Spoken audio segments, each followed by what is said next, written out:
believe everyone here now should have a glass of champagne and bubbly even. My dad's too tight to buy the rules today.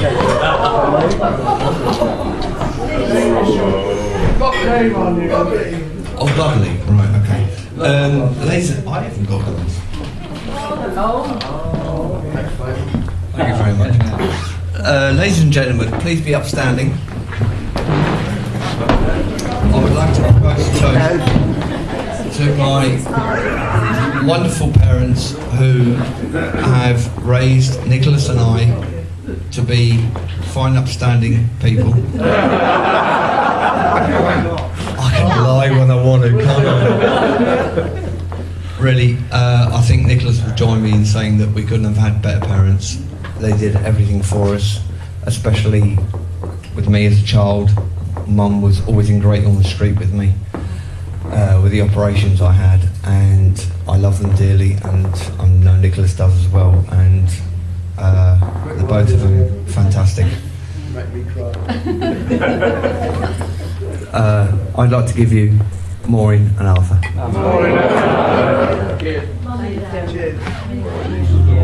Thank you, everybody. I'd like to thank you also for all being here tonight and all sending the bill later.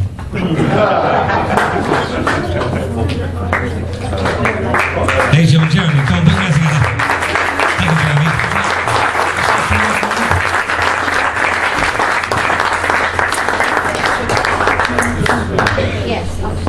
Maureen's going to say a few words, ladies and gentlemen. So, no surprise there. Hey. What are you going to sing, Maureen? Have you brought breakfast? Put it down for me. Thank you very much. Right.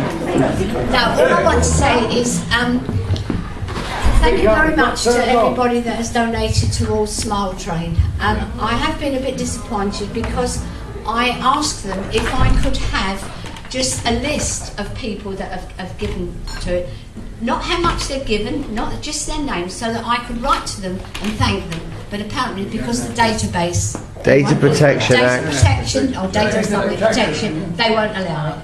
So all I'd like to say now is thank you to all. I think at the moment we've got enough to do one child. 150 will go right the way through from the operation to beginning to end. So. I would also like to say something. As you all know here, I've got a hair lip. Things have moved on. Things have moved on a lot since I was born, as it was years ago. And I, with ears like yours, Dennis, you should stop laughing. I think it's more than a worthwhile cause. And these kids, especially in the Philippines and in Indonesia, and that they just don't have the treatment. It's more than a worthwhile cause, and I know how much it meant to me to have my operations. So I would just like to also, on my behalf, personally, to thank everybody.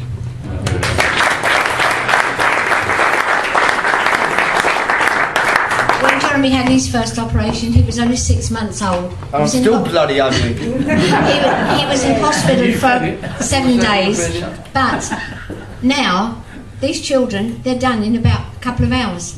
It's amazing.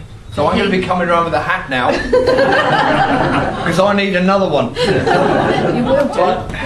Anyway, thank you once again for everybody. We do appreciate it, and I'm sure Smile Train do. Thank you.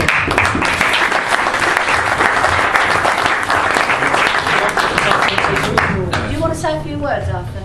No. Yeah, go on, Dad. Seriously, go on, Dad. come on, Arthur, don't be shy. Here's Arthur, give him a round of applause. Do you need the mic? Oh, he's for the stand. I don't All right. need a microphone. Okay. It's just like being at home. No, we're listening here. We got married in a 13th century church, which was really an old place. You don't look that old. I wasn't one of the builders. Only went there later. He was the architect. Great architect. When we went there, the vicar, I thought, I looked at, we were 20, Maureen was 21, I was about 22, 23. I can't remember that far back. And the vicar, he must have been 50, really, really old. Really. Yes, you know that? Okay, Des knows that. And we went into the church, and as you, always, you know, you go in, you go down the aisle, don't you? You come up to the altar, the vicar's there, and afterwards you have a hymn. And since then it's been, I'll altar him.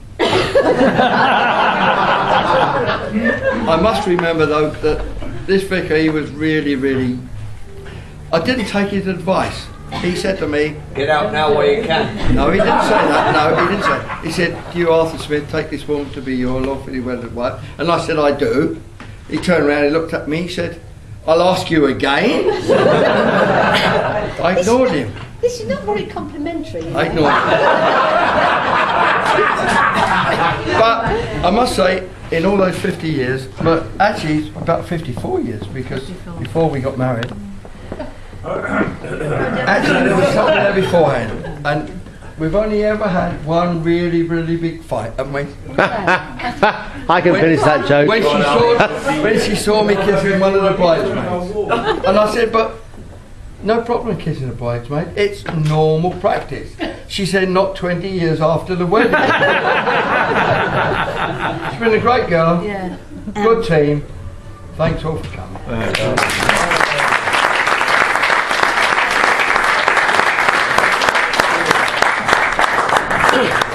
I know this is impotent that I should interfere. You were like in for a dig, But I'm going to ask you to listen to that man, how he proposed to his wife. Oh my goodness. Go on, get up. I really ought Now, listen to me. I'm serious. to, I really ought to say this to Maureen. Maureen really ought to do it, but you saw pictures tonight. I was in the Air Force. Say yes. Yes. Not voluntarily, I must add, it was compulsory. And I went to work one day, I was working shift work up in Northwood in Middlesex. She said to me, it's dangerous being in the Air Force. I said, not where I work, it was 90 feet underground, it was bomb-proof, whatever. But he wasn't mooring proof. No, you're right. You got that right, but you're still here, don't worry about it. Silly bugger, he should have been on I mean, submarines. no, we could have averted one problem. You said it was a 10 bob bet. Up on the notice board it said, Order. on the notice board it said, SAC Smith, Christmas Island. So I had a word with a few people, I said, where's Christmas Island? He said, no idea. Well, it turned out to be in the Indian Ocean. He's still there, I think. But if you got married, you didn't have to go. So I came home, I said, we're going to get married. She said, I'm not pregnant. I said, well, don't worry about We'll that. soon fix that. He said, give me half a minute. As long as that. Yeah. That was the extended version. And then later Boris Becker came along and beat him to it. Anyway, in those days, I actually had to ask for permission to get married.